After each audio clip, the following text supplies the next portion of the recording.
All right, and we are live. Hi, everyone. My name is Philip Lee. I'm with the Seward County Community College Marketing and Public Relations Office, and welcome to our virtual lunch in the library. Thank you to Library Director Cassandra Norring for sponsoring this. We are great to have this, but most importantly, we are glad to have from Brooklyn, New York, born and raised, Richie Narvaez. Hey, everybody. Thank you very much for coming, Rich. We appreciate it. Sure. Yeah, the plane trip wasn't so bad. And thank you for inviting me. It's a privilege. It's a privilege to talk to people in the educational community. And it's a great opportunity for me to plug my books, and I appreciate that. Thank you, Phil. And we're going to be here with her. And Richie, who is of Puerto Rican descent, has written recently a numerous amount of books. He has written the book Holly Hernandez and the Death of Disco. He has also had Hipster Death Rattle, his first novel. Okay, and also Roach Killer and other short stories. And we are just so pleased to have him here. Let me just give you a little bit of background from him, and Rich will go ahead and just fill in the little pages. But Rich is basically, as I said, he was born and raised in Williamsburg, Brooklyn. He had intentions of being the first Puerto Rican astronaut, but ended up being an English major. He has received his master's degree from SUNY Stony Brook and attended Humber School for Writers on a scholarship. He's worked in the magazine industry, publishing and online. He has also taught at the high school and college levels, including Columbia University, New Jersey City University, the Borough of Manhattan Community College, and currently the Fashion Institute of Technology. Is that correct? Yes, which is a part of the SUNY system. And he also, and he is a mystery and noir author. That is his style. And he has taught at the Mystery Writers of America University. In 2013, he was elected to the board of the Mystery Writers of America New York chapter and served as chapter president for 2 years. In 2018, he was appointed Bronx Council on the Artist in Residence at Morris Park Library in the Bronx, and he has recently served as a judge for the 2019 Penn Open Book Awards. So without further ado, let me introduce Richie Narvaez, and thank you for coming here, Rich. Sure, thank you, Phil. Thank you for having me. That sounds almost impressive the way you read it, so makes me feel good. So let's sort of talk about your background a little bit. Sure. Let's give the folks over there, how you were growing up, how you became a writer, stuff like that. Oh, okay. So I'll make a long story long. My mom came from Puerto Rico, from Ponce, a small town in the south, and my father from a town in the mountains called Corozal. And they met in New York City in the 1950s, part of the large exodus of Puerto Ricans to New York at that time in history after Operation Bootstrap. And I was born in the mid-60s.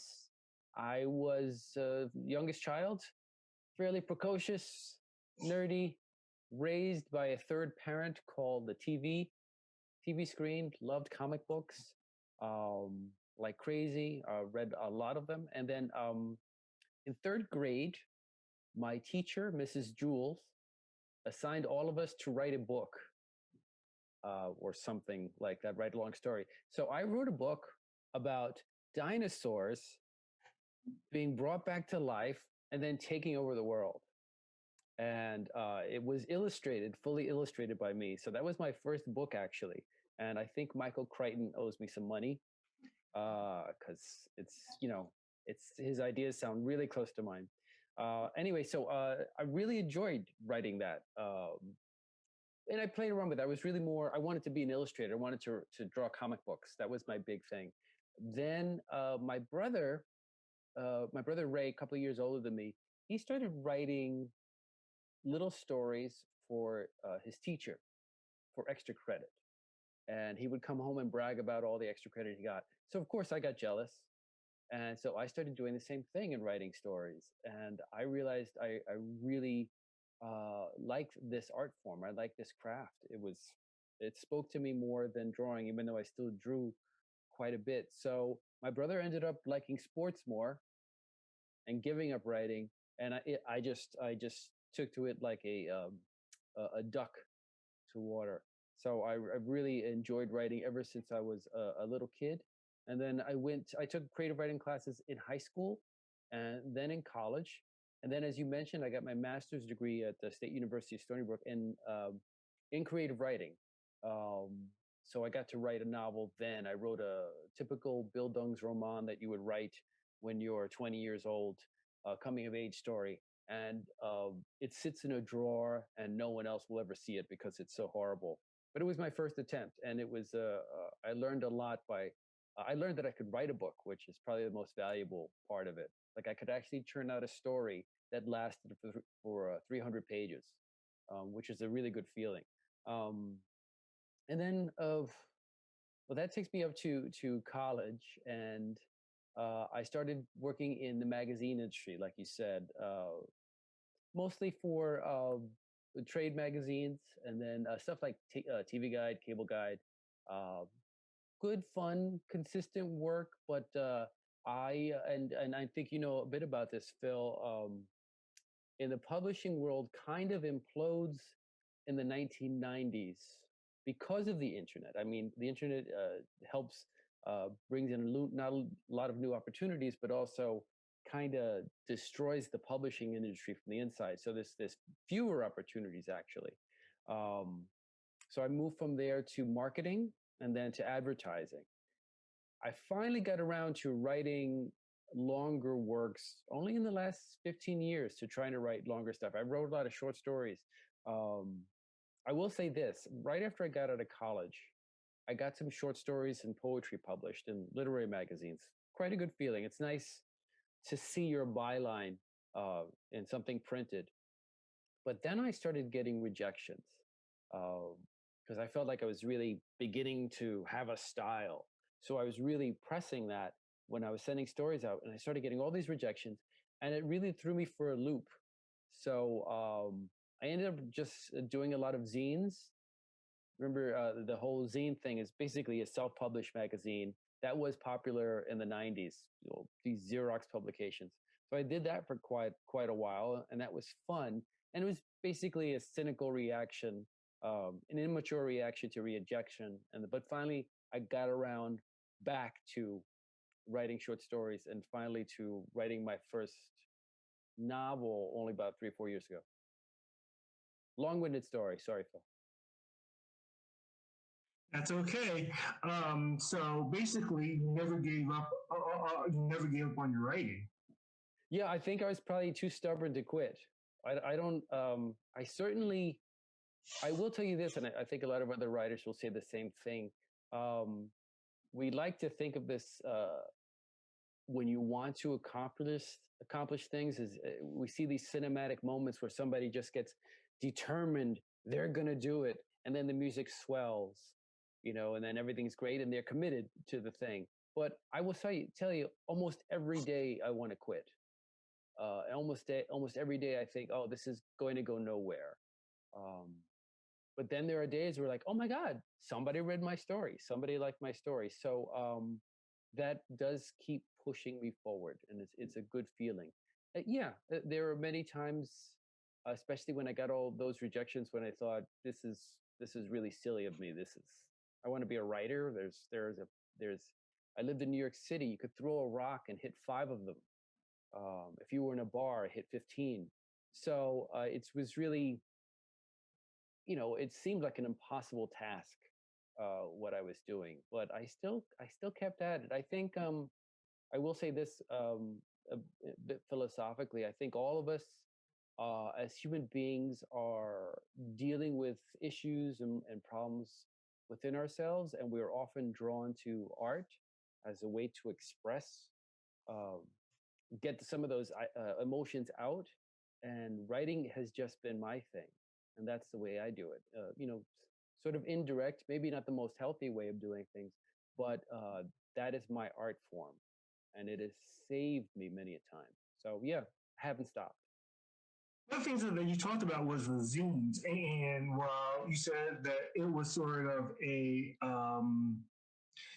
almost like a catharsis for you to sort of get over the rejection. But at the same time, too, it seems to be really, really important that you kept it going and that you want to sustain yourself. And even though that may be going on, 20 or 30 years later, you look at how it may seem like immature because it was a reflex reaction. But at the same time, too, the fact is that you took the time to do it, to put it together and put all your thoughts in it. I think that it's quite impressive. These days we talk about being self-starters and how that sort of pushes us. So I think that's really important. That's a pretty important part. I think if you didn't do that, you just would have given up. Yeah, I might have just gravitated towards some other art form. I think I would have gravitated towards something eventually. But yeah, I guess you're right. I mean, the zines took time to put together. I mean, and I did it for 3-4 years. I inveigled my good friends to contribute to my zines by hook or by crook to help me fill the pages. And I mean, we're talking about things that I would make maybe 50 copies of and end up, keeping most of them, but just hand it out to people, maybe make a couple of bucks here and there. But it was, I guess in a sense, I was still developing my craft, even though it was something that wasn't going to fit into mainstream publishing. I was still working on my voice and figuring out what it was, still keeping in practice, still keeping those muscles, tuned up. And one of the interesting things is that we're talking about the 90s, and the computer was certainly not there. And boy, doing it by hand, on paper, double-sided, making copies. And that's something that we sort of kind of take for granted these days to a certain extent, because how many people take advantage, I'll just go in Photoshop, I'll use Illustrator, and I'll use InDesign and put it up. I mean, from a newspaper point of view, you look at that today and it's like, wow, instead of using the layouts and cutting it out and the wax machine on layout boards. Layout boards, the wax machine, remember those? Exacto, got those out. Would make some photocopies, stay late at work, double-sided copies. I think now, though, I mean, what people do, people still make zines, by the way, and they still mail them. This small, it was a small subculture, and it's even smaller now. But people, they microblog. You can consider Twitter kind of these little, it's writing every day, just a little bit. People do have their own blogs where they tend to do similar kinds of things. They'll put up their own artwork on Pinterest or TikTok, their own videos. So everybody is doing art a lot more now. One thing about the computer explosion is that it's made all this stuff a lot more easy to do. Maybe at the same time made it a little bit less distinctive, I guess, or a little bit less interesting because so everybody's doing something and everybody's trying to find a stage or get noticed. But the thing is, it is nice that people are, and like in a sense about therapy, everybody is trying something. I think just about everybody is trying to get their voice out there, get noticed, and maybe work something out using art. Okay, so let's go ahead and talk about, we'll fast forward now 20 years, 30 years later, and there you go. Let's talk about your book and your style. So right now you actually have a whole bunch of books of yours. One of them actually is Hitlist, which is a bunch of Latino short stories. Hitlist is an anthology that I have just one story in Hitlist. And it was the first Holly Hernandez story. It's called Hitlist, an anthology of Latino crime fiction. It came out 2012. Right. 8 years ago now. Yes, that was my first thing. One of my first big publications. It was after, as I said, a long, lean years of not getting published much, and then I saw a call for stories for something called Murderland, which was a literary crime fiction magazine based out of Maryland and out of Baltimore. And I gave it a shot, and I wrote this story about a hitman named Roach Killer, who constantly referred to himself in the third person. And because they wanted something, literary type story. And that one eventually got published. And that led me to meet certain people. And this is an important lesson for people who are interested in getting published. Once you start getting accepted, you will meet people, and often those people will introduce you to other people, or there'll be a book launch or some sort of, or a party or something, and you will meet other people in the industry. So it was through Roach Killer and one other story that I had two stories published in 1 year that I met the editor for Hitlist, which is from Arte Publico and still available now. And she said, "Hey, you're the guy who wrote Roach Killer. I'd love you to write a story for this thing that we're doing." So I got a chance to write for that one. And then also something called You Don't Have a Clue. And that's actually where Holly first started. You Don't Have a Clue was all YA stories. Hitlist was just basically crime fiction stories. And I wrote one story that's also in Roach Killer and other stories that got in here. And then I wrote all Holly Hernandez, which my first Holly Hernandez story, which launched the book, the idea of the character. And eventually I took that and wrote a whole book about her. So let's go ahead and talk about how you sort of decided that crime fiction, mystery noir was was what you wanted to write, what your interest was. Now, we had talked a little bit earlier off the air that about some of the Hispanic or Latino characters over there, and one of them that you had mentioned was Zorro. Zorro, yes. And I know that you had said that comic books action over there. So it's a little bit kind of a twist out over there. So did you always want to write that? And where did the actual change in genres kind of took place for you? Well, I mean, certainly. I mean, when you think about when I think about being young. Comic book stories are all similar to crime fiction, aren't they? There's somebody commits something. The Scorpion has robbed a bank, and Spider-Man must web in to capture the Scorpion. So it's basically that kind of it's those kinds of tropes are in there as well.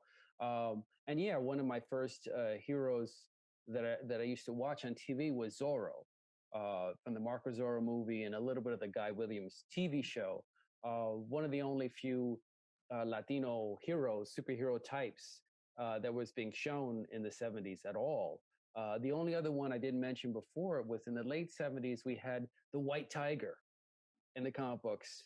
Yes, you remember the White Tiger, Hector Ayala, unfortunately named Latino superhero in an all-white costume with 3 magic amulets that gave him superpowers, super karate powers. But there weren't many. So certainly I was drawn to those kinds of stories.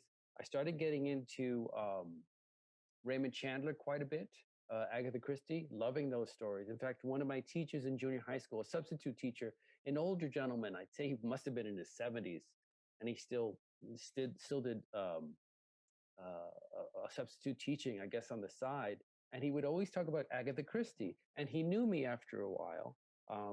And he gave me a couple of Agatha Christie books to read with Hercule Poirot.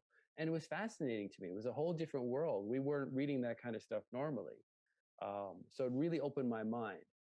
But I will tell you more philosophically or more biographically, I think people who are drawn to crime fiction as a genre have often met or dealt with crime somewhere in their lives before. And that creates a fascination for them. So they drift towards that. And you might have read in my biography. So my dad did like 15 jobs.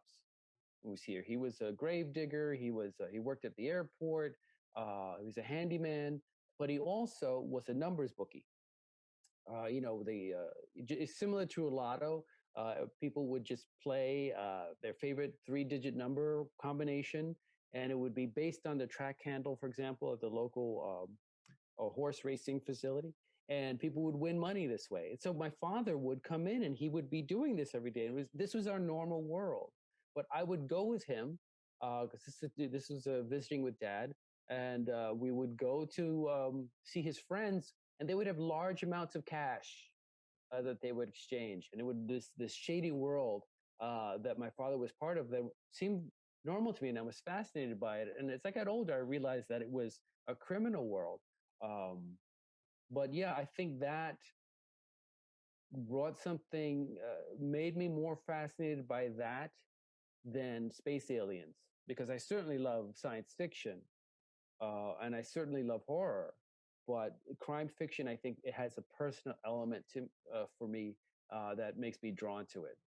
So yeah, I think it's not just the fact that I was a comic book hound ever since I was a kid. I think it's also and a detective novel lover. I think it also I had experience with crime in a kind of almost positive way. Uh, Honestly, I mean, there are people who experience it of course, crime is one of the most disruptive things that can happen to you. But I think that also can be something that influences people to go into crime fiction.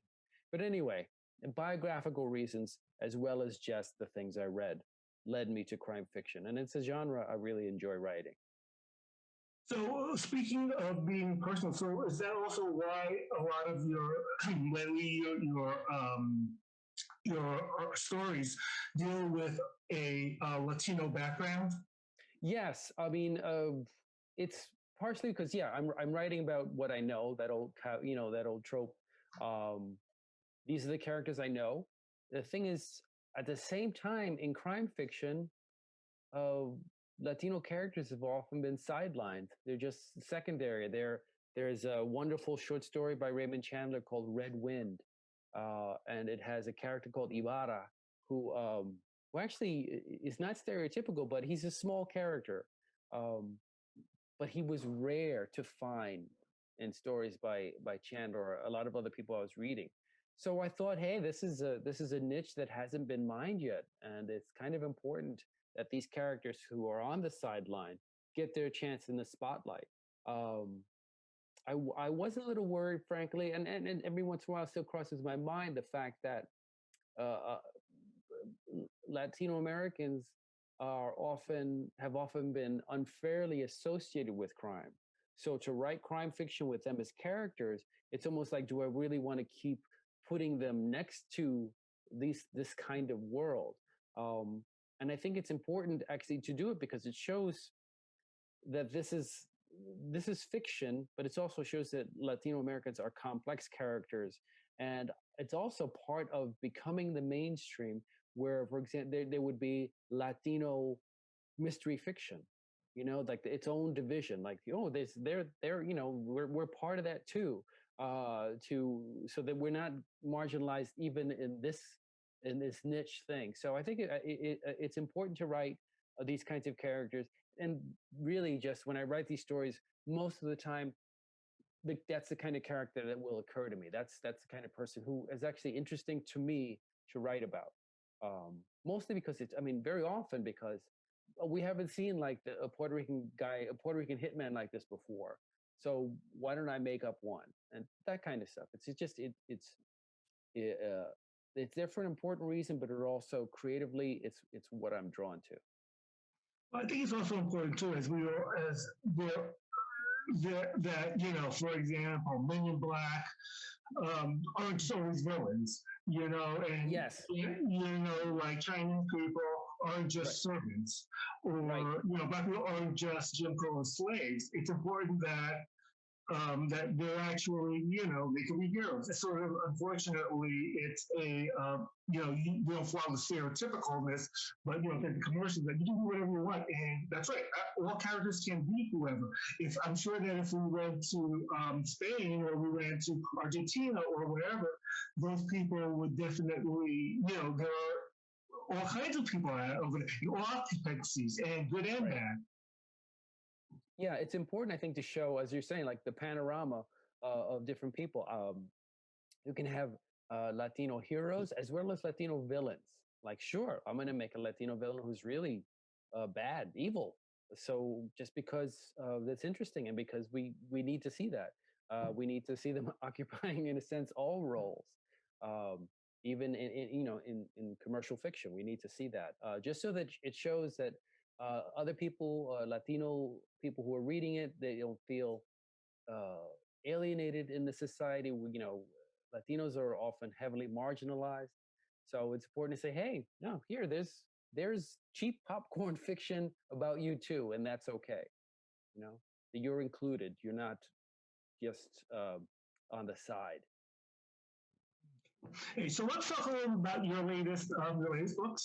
Yeah. And let's start off with Hipster Death Rattle. Hipster And Death so tell us a Rattle. little about it. Oh, so okay, Hipster Death Rattle. And it's your first novel. Yeah, this was my first novel. I wrote this. It took about 5 years to write, and I actually came up with the idea in 1999, though. So the idea just just jumped around in my head before I actually started doing anything. Jumped around my head for like 10, 12 years. Um, what happened was I was born and raised in Williamsburg, Brooklyn, um, which was heavily Latino in the 60s and 70s, heavily Puerto Rican. And after college, I moved back and I noticed that the neighborhood was changing a lot. And some of the change was good, but what was also happening was a heavy duty gentrification. And gentrification meant a lot of people that I knew were being displaced, or had to move out of the area because uh, the hipsters, frankly, who, through no fault of their own, just by who they were, real estate values went up. And this gave me the fact that this was happening and that my people were being displaced gave me this great sense of anger and bile, and I needed to do something about it, but I felt fairly powerless because it was just this slow movement, uh, and I didn't know what to do. So I wanted to write a story about it, but it took me a while to figure out how to write the story. And we're talking about crime fiction. Back then in the 90s, I wasn't sure what I was writing. But once I gravitated towards crime fiction, I realized that crime fiction is often maligned for being very tropey. It's being the same kinds of skeleton for every story. The thing is, that skeleton, those arcs of a mystery that has to be solved, allow you to put all kinds of skins on top of that, all kinds of story, all kinds of social commentary. I realized I could fit into that thing so that it wouldn't become a polemical novel. I wouldn't just be hitting people over the head. Gentrification is bad. Gentrification is bad. Anyway, so I wrote it as a crime novel. So just to sum, what's happening is there is a slacker reporter who doesn't want to do any work. He just wants to play games every day. And he's inveigled into investigating a missing persons case with this older woman who is being harassed by her landlord. She disappears. So he has to go find her. But at the same time, there is a person on a bicycle going around the neighborhood with a machete and killing hipsters. So these two stories, of course, in the tradition of many novels, eventually combine. So our hero has to solve the mystery of the missing lady while avoiding being beheaded. So it's a humorous crime fiction novel, but also with some social commentary. So yeah, I really enjoyed writing this. It took quite a while, but yeah, everybody should get 2 copies. Now, when you were writing it, did you take any kind of stuff from, real life or, surroundings to sort of get, we all do that, but sometimes you really want to be unique as well. So how did this come about? Well, the idea was I did want to write about gentrification. So I hit on the idea of a person being harassed and what would happen to that person that could make a story move forward. So I thought a disappearance or a murder would be good. And I looked up ideas of news stories about people who were harassed and criminal charges were filed because either they were killed or there was some sort of a confrontation. So there was actually quite a lot of that to choose from. And to model the one of the main stories about it. And then I looked up machete murders, and there are a lot of machete murders. And if you want to, I'm not saying you should, but you can also Google machete wounds and see a lot of machete wounds. Just to sake of crime fiction, you do have to get certain details right. And I ended up looking at a lot of machete wounds. One of the things I found that was interesting that I did take for the book in looking up machetes is that there are a few YouTube videos that show you how to make your own machete. So I thought it would be interesting if our the bad guy, the guy wielding the machete, actually looked it up on YouTube, and that's how he made it. And so he's going around killing people with a homemade machete. So a lot of that was what came into the thing, but also there's a lot of material about how gentrification is destroying what I knew about Williamsburg. There's a lot of stuff out there. I mean, it's almost there are still Puerto Ricans in the neighborhood, but now it's heavily overpriced. It's heavily crowded. It's over real estated, I guess is the word. There's so much overdeveloped with so many buildings that it's kind of uncomfortable place to live in. But that's the process of gentrification that we see not just in New York City, but a lot across the country. We're seeing that more and more, heavy duty development and pushing poorer people out of neighborhoods. So yeah, that was a great influence on Hipster Death Rattle. Now, so how was it different from writing? You used to write short stories and such, and now, so actually writing a novel and writing, 300-400 pages now, different? Oh yeah, it's quite a learning curve. I mean, I had done one before, but it had been years ago. So, but the thing is, again, about the structure of crime fiction is that it automatically needs certain things plugged in certain places. So that actually helps quite a bit. But transferring from the short story format to the larger novel format is almost a matter of perspective and also keeping track. So with a short story, I may have half a dozen people. I can keep track of that in my head, what they look like, what they sound like. For a novel, I had to create character profiles, character Bibles for everybody. So I made sure that one character who I mentioned on page 30 and then doesn't come back to page 250 is still the same. Like, what is this guy? What does he look like? So I had to have that all done. And then also I had to do a lot more outlining. With a short story, I might sketch it out literally on a napkin, what's going to happen, or just keep it in my head. With a novel, I had all these charts saying this scene has to happen, and then that would help me put things in perspective. It's like, oh my, that can't happen because this hasn't happened yet. So, but the actual writing piece by piece is very similar. It's just there's just a lot more of it. It's almost like one short story on steroids. It just got really big.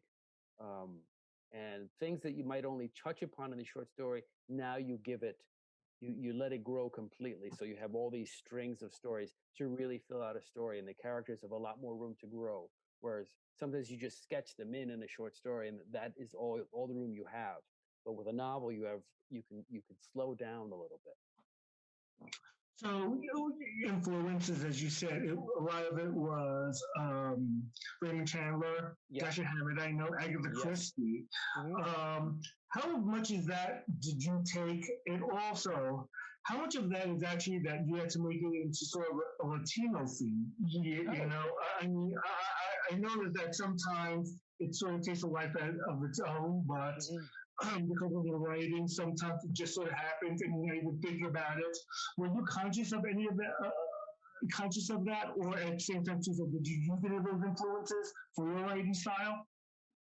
Well, yeah, I think when I was younger, it's still to a certain degree. I'm heavily influenced by Hemingway and Chandler. They're very similar in a sort of staccato way. Even a more modern writer like Philip Kerr, who does the Berlin Noir trilogy and Berlin Noir books. And it's this sort of wisecracking voice that is actually, those aren't the only guys who do it. In fact, it's fairly popular in crime fiction. And this, I think, helps mitigate the fact that we're talking about murder and crime, that the detective, be he or she amateur or professional, has sort of this darker sense of humor about things. So it did help me have a good starting point for the voice of the protagonist. I wanted him to be a wisecracking person. Um, I believe I'm a slight wisecracking person myself, slightly. So that made the voice more natural to write for him. It's the hipster has alternating points of view every time. Almost every chapter switches to another person's head because I needed to get the sweep of the whole neighborhood, and there are many different groups of people who live there. It's a very diverse neighborhood, and I wanted to cover as much as possible. But yeah, Chandler was a big part of it, and that sort of wisecracking PI idea was there. Also, his use of metaphors and similes. Like she was the kind of woman that would make a bishop kick through a church window. I think something like that.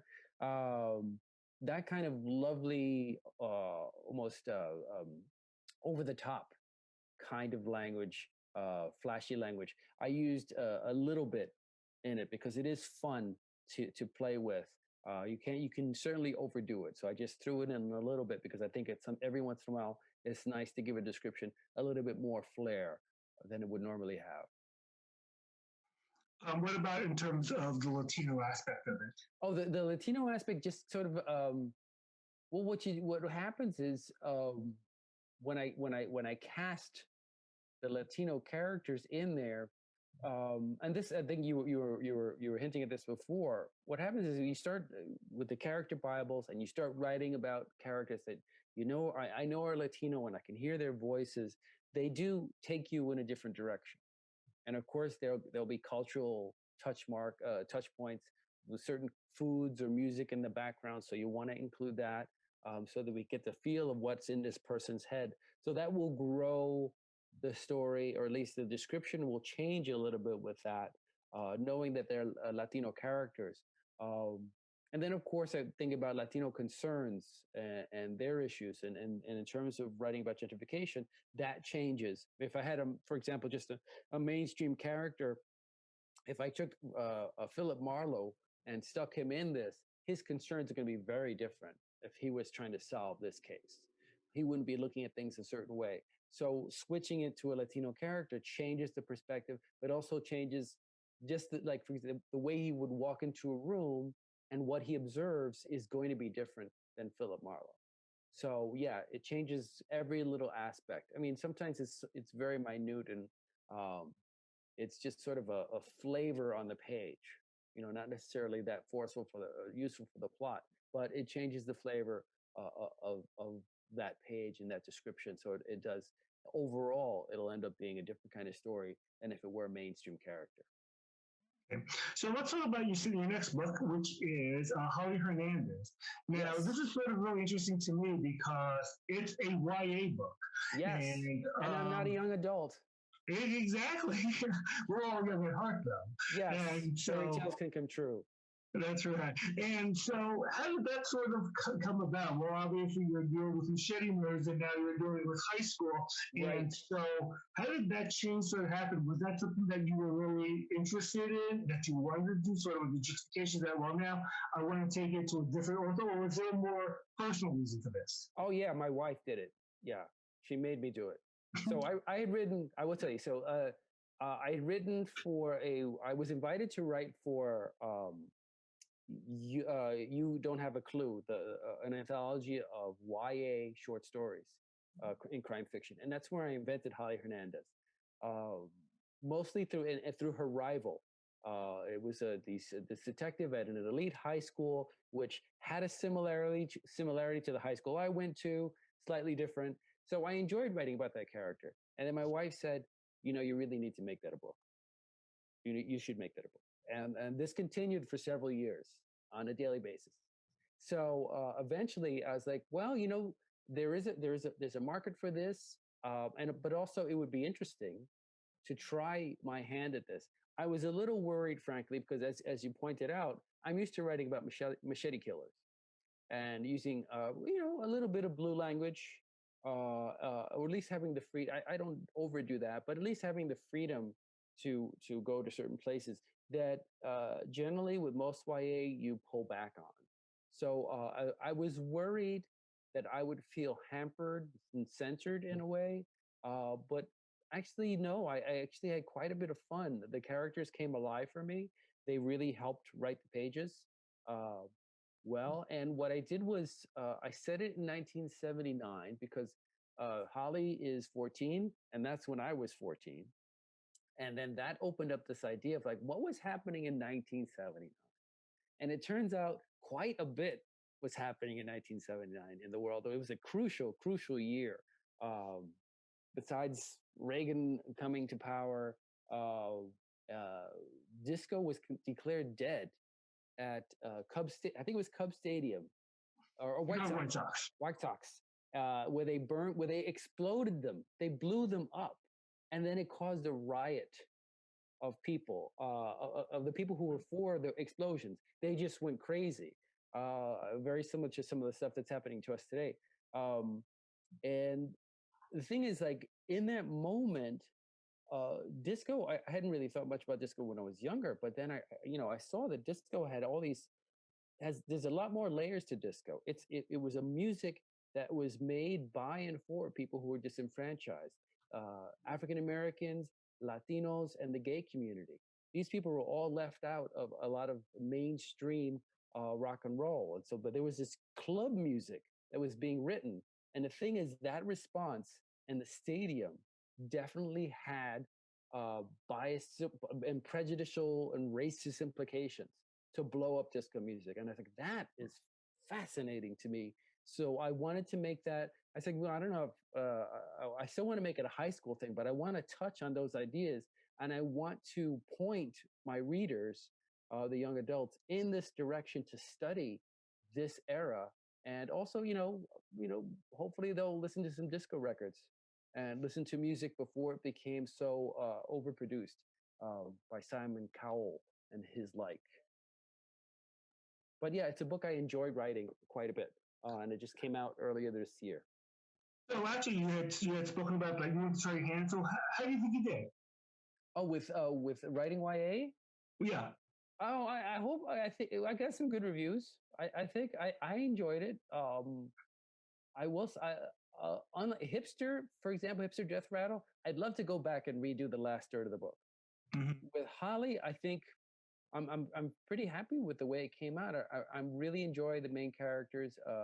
Xander, who's a bit like Ignatius Riley from Confederacy of Dunces. He's this grouchy, big guy who uh, basically is a misanthropic person, and he's stuck in his high school where everybody's so smart and perky, and he wants to just be the smartest one, and he automatically takes a dislike to Holly, who is perky and smart and wants to get to know people and is curious about the world. So that those two people were just really fascinating to me, and I enjoyed writing them. It was a bit of work just like getting the mystery in line, but I think I got the white thing pretty good. Well, we'll see. We'll see if anybody else buys the book. Let's see how it goes. But I enjoy doing it, and so far I've got some good reactions from nieces and nephews, so that's pretty good. Was it hard getting Holly's voice? I mean, we always talk about that being male versus female, experiences. What was it hard? Generally, I don't really have much of a problem. I don't think I haven't been called on it. In writing another voice, somebody outside myself, like a woman.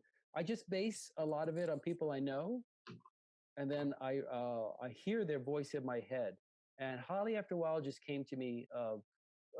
Watching some old TV shows from the '70s helped.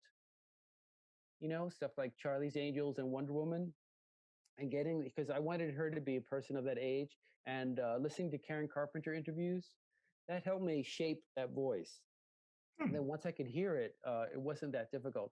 I did have to think though consciously about what would a 14-year-old girl be like? What would she be thinking about when she enters a room? What would she be conscious of in terms of her body, in terms of her friends? So yeah, that was different thinking for me. I had to do that very consciously. The way the Xander was, I knew how that was to be a 14-year-old boy in 1979 and what he was concerned about. Hey, Rich, I actually got some questions from the audience. And Oh, okay. let's go ahead and answer some of those, okay? Shoot. So, what advice would you give to young writers who are not confident in their writing? Oh, and they're, I'd say quit and go to culinary school next. No, sorry.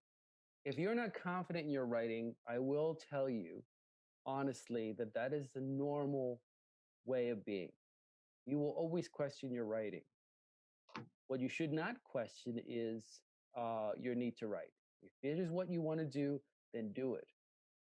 Every once in a while, you will have a victory, and then there'll be a lot of times when you feel like this is all worth nothing. This is garbage. I can't write squat. That's normal. Every writer goes through that constantly, and I think they need to just be aware that when you see all these writers, even people, well, maybe not Stephen King, but the rest of us, we go around in deep despair, wondering whether we can do it again. And even if you finish a book, the next one is just as daunting. It doesn't get any easier. It's always a battle. And I will tell you this, actually, if it wasn't a battle, it wouldn't be good. It should be a battle. Part of what makes art is this, is a fight against yourself, against your insecurities. And then you may be insecure all the way up there, but you'll get it done. And then you'll feel good. And of course, then you may feel bad again, but that's what it is. Just don't let it bury you. Don't let lack of confidence bury you. Then you'll come and go. Yes. Sorry. Go ahead. I was just going to say is that one of the tricks is that I've seen you on Twitter over there use like the 5 a.m. writing club. Yes. And actually, I found that that's exactly what you're sort of talking about, that people need to keep on writing. And I'm sure that that's a trick that you sort of use, like getting up at 5 o'clock in the morning, and that's a time where in between the things that I'm doing, I have to write. Yeah, it's a little bit about being persevering, stick-to-itiveness. The 5 a.m. writing thing it sort of happened because I was getting up that early to teach classes, to go to work to teach classes. But yeah, if you have to give it every day, even if it's just a few sentences, it's just same thing as like, let's say you and I decided we want to get 6-pack abs. In 3 months, we're going to get 6-pack abs. We have to do something every day and avoid the donuts, and we will get our 6-pack abs. But we have to keep at it. And it's the same thing with writing muscles. You just cannot let them atrophy. And even if it's just a little bit, even if it's just 2 sit-ups, that's what you do. So do you write every day? Yes, I do for the most part every day. There are some days, yeah, I feel I don't write and I feel horrible. When I don't write for 2 or 3 days in a row, I'm miserable, and I'm miserable to the people around me. So, I mean, when it comes to, do you sometimes get a thought, let's say, and do you just sort of put it on your phone, or do you just write it down? Do you have paper with you? Does something just sort of spur? Yeah, well, I have several systems when I have ideas, and they often do. It's a true. It does happen at the moment where you're perhaps most comfortable, like right before you fall asleep. A great idea pops into your head, or in the shower where you can't write things down. But I try to remember it, repeat it to myself as soon as possible. I do have many notepads scattered around. Most of the notes probably are unintelligible or illegible at this point. But I also have something called I use a dictation app on my phone, and that actually works really well. Because you just can get the idea out quickly, and speaking it forms it a little bit, and I'll email it to myself. So I have about, I don't know, several hundred emails of myself that are all, the subject line is idea. And they're just packed in there. So I know if I'm like, I want to write something, I'll just go look at my Gmail and look up idea, and that's good, I'll use that. So yeah, just never let it, you can let an idea percolate for days, but make sure it goes down on paper somewhere, or on somewhere on computer. What's the weirdest place that you've actually gotten an idea from? The weirdest place? The weirdest place that you suddenly were over there and suddenly an idea just popped into your head and it's like, I've got to do this. This is Oh, a great idea. wow. Where am I? That can go so many places that may not be appropriate for this audience. But I'll tell you this one. So I was supposed to do something about Grand Central Station for an anthology. So I had, born and raised New Yorker. I knew Grand Central Station. I'd been there. It's a horrible place. I didn't want to go there again. But I was stuck. I couldn't quite come up with anything. So I went there. I ventured there. And I walked around and I was like, oh, yeah, just like I remembered, smelly, overcrowded, overpriced, great Grand Central Station. But then I went down to the basement, to the bottom floor. And you know what it's like there. But I didn't realize that way at the back at one end, there is a entrance to some platforms, but then there's a sub platform called Platform 13, Track 13, and there's an abandoned train just sitting there, and I was like, this is amazing. This is wasted space, first of all, but it was really creepy, and there were all these. It was huge. There's all this junk just piled up, and it was just a great setting for a scene. So I'll say that was a great inspiration. That helped me write the story. Going to the place, and I was like, oh, this will be really cool. That's the safest thing I can say to a family audience. So is that in a story that you have, a short story perhaps? Yes, that's in a short story called, what is that called? I'll have to think about it, but it's going to come up in my my next book that's coming out in November called Noir Eureka. Okay. Oh yeah, my wife's trying to figure out what it is, but yeah, meet me at the clock. Meet me at the clock, because it's about the clock in Grand Central. But yes, it'll be out in my next book, Noir Eureka. And when's that coming out? November. November, great. And what is it? It's a book, short stories. Yeah, it's all short stories. It's similar to Roach Killer, and actually, there's the Roach Killer character is revisited in this book. It's a prequel story for him, but again, it's a mix of mostly crime fiction, horror, and sci-fi. Okay. Another question. Could you recommend 2 or 3 Latino authors that are absolutely awesome, besides yourself, of course? Oh, no. Just read my stuff. There's no point in reading it. Why would you ask? That's like going to somebody's house and saying, is there a better house on this block? So what do you mean, in crime fiction? In crime fiction, I'll say, because there's so many authors I could say. Well, why don't you go ahead and speak to some generalities and then specifics of crime fiction? So okay, I will say that.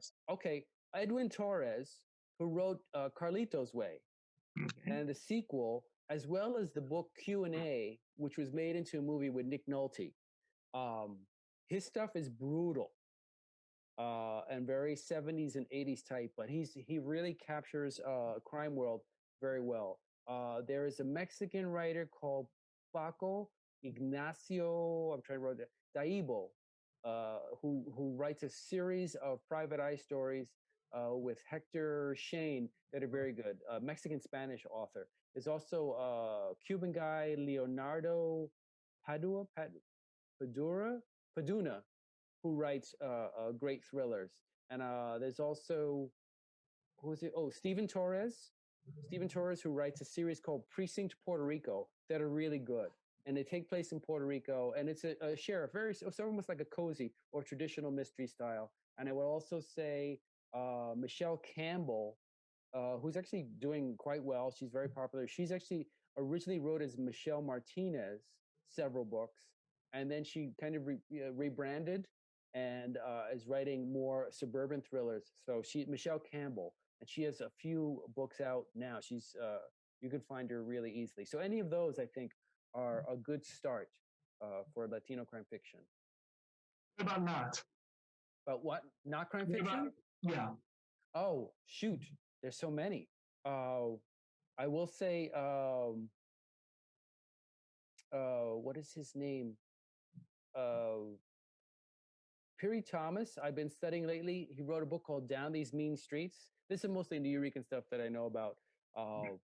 Also, a bit of a brutal book, very 60s in its way, but about growing up New Eureka in New York City. It's very similar to Immigrant Saga for a lot of people involved in poverty and drugs and having trying to escape that.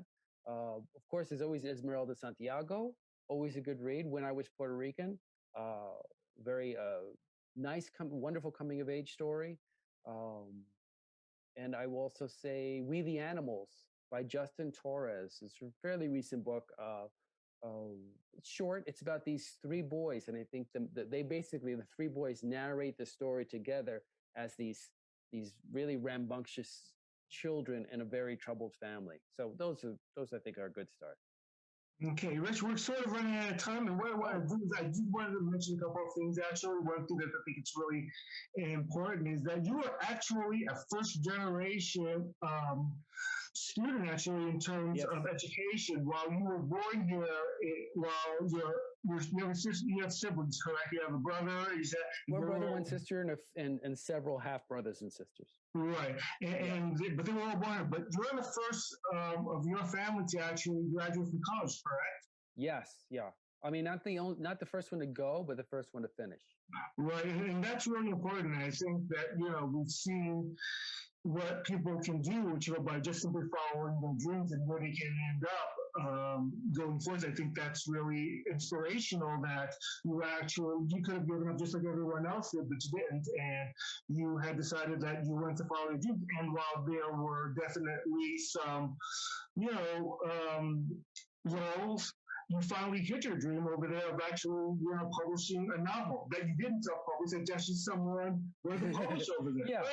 And when we laugh about that, that's kind of important, actually, because like you said before, these days, a lot of people just go ahead and, so like the internet, just sort of publish stuff out, and just like, I published them. It's like, okay, they made you buy 50 copies of your own book. You make your family and friends buy some copies. Oh, yeah. I mean, there's nothing wrong with self-publishing, but the thing is, there is, it does have it doesn't have the same sort of sheen, shall we say, of being published by a publisher, a traditional publisher.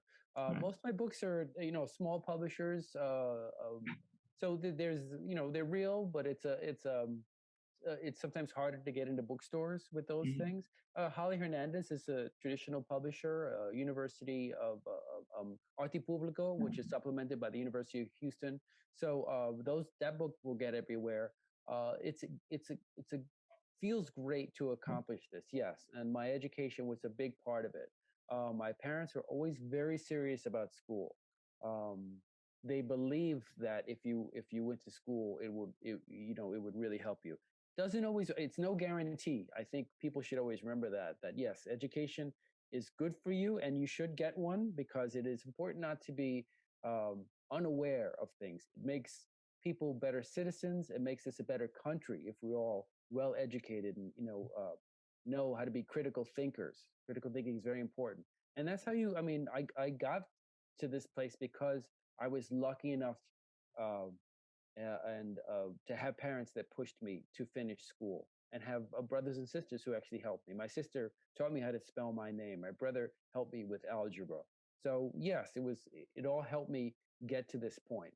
And then just being the baby of the family, I was too stubborn to quit. Yeah, your perseverance and support, that's a recipe for success. As cliche as that may sound, but it's true. Yes, yeah, I'm really happy that my family's been very supportive. My wife and my friends all been very supportive. Because being a writer is a very solitary and self-absorbed kind of job. So it's important to have people around that will support you. Rich, I'm really sorry that we're running out of time. I know that we're going to do some readings, but maybe, you've experienced the Stewart County Community College enthusiasm here. So maybe we'll have you back and you can actually read. Maybe when your new book comes out, you can read a couple of selections for us. Sure, love to. Yeah, we didn't get to read one today, but maybe next time. All right, Rich, thank you so much. Again, this is Richie Narvaez from Brooklyn, New York, and we really appreciate it. Look out for his book. What's it called, Rich? Holly Hernandez and the Death of Disco. And your other books, or what's your new book coming out? The new book coming out is Noir Eureka. You like? I had to maybe say because you know. Yeah, I know it's a tough accent, one, so. but it's supposed to. This way, it'll stick with you. All right. All Okay, right. Rich. Thank you so much. Have a All right, great take day. care, Phil. All right, bye bye.